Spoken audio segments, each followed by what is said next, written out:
자, गिबि गिबियावनो बयनिसिम खुलुमनाय थाबाय। मियायो हरनि 9टानिफ्राय 10टा बाजायाव मोनसे आंखो जोंनि एमसिएलए निफ्राय रिजाइन होनाय होननानै मोनसे माने मिया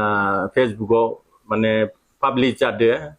आरो आं सासे दिनै रुलिं सरकारनि सासे एमसिएलए आं मानो रिजाइन होनो आरो बियो जुनथु लेटार हेड बिथांमोना इउज खालायदो बियो कुनु जोनो माने स्केन खालायनाय बा कालार गैयै जोंनि लेटार हेडफोरा कालार थानाय गोजा आरो माबायदि मा खालायदो आं बिखौ माने हमनो हायाखै इनिखायनो आं सोंखारियो जुदि दिनैनि तारिखआव जुदि आंखौ बदनाम खालायनो थाखाय जुदि बेबायदि मिडियाफोरा खालायदोबा खिन्थु आंहाबो अधिकार दङ आयेनगत बेबस्था लानाय खिन्थु आयेनगत बेबस्था आं लाथारगोन आं दा मिथिना मोनाखै मा जाहोनाव आंखौ बिखौ खालायदो आरो बेफोरो एकदम नंखाय बियाव दा आं दा जेबो बुंथ'नो हाला मानो होनबा नै मिया हराव खालायदो दिनै फुङाव सिखारनानैबो आं नायदो गोबां आंखौ फन खालायदो जे नोंथाङा रिजाइन होबाय नामा गतिके बि नंखाय आं बेखौनो बुङो मियाबो जोंहा हाइकामान्डनिफ्राय एसे सोंहरदोंमोन आं बुंदो रिजाइन होयोबाथ' हाइकामान्डनियाव सहैयो जिनिसा दिनै आरो जुनथु डेट बियाव मेनसन खालायदो आरो बियो थांनाय मासनि 28/6/25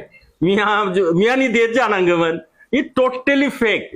गतिके आं सोंखारियो जाहाथे बेबायदि माने नंखाय खोन्थाफोरखौ पाब्लिश खालायनानै जेबो स्टाब्लिश खालायनो हाया आरो माने बियो बै मिडिया जाय मिडिया खालायदो बेफोरो खिन्थु बेबायदि थासारियाव खामानि मावनायखौबो आङो नोंथांमोनखौ सोंखारियो गतिके आं बेखिनिखौनो बुङो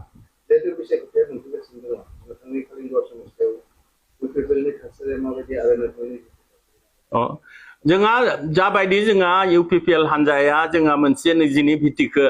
मजबुत खालायनानै जोङो खामानि मावबाय हादो जोंहा सेन्ट्रेल कमिटिया जोंखौ जाबायदि जोंखौ थिनहरदो बेबायदिनो मावबाय हादो आरो आंबो सासे एमसिएलए हिसाबै दिनै खालिंदुवार बिहाबखौ माने देरहा होनो थाखाय गोख्रोङै खामानि मावबाय हादो दिनै मेम्बारशिप ड्राइभआनो जा दिनै बुथ कमिटिनि माने खामानियानो जा दिनै जोङो दिनै खालिंदुवार बिहाबा दिनै रोजा रोजा भटआव देरहानाया रोखा जाबाय आरो जोंनि दिनै बिटिआरआवबो जोंहा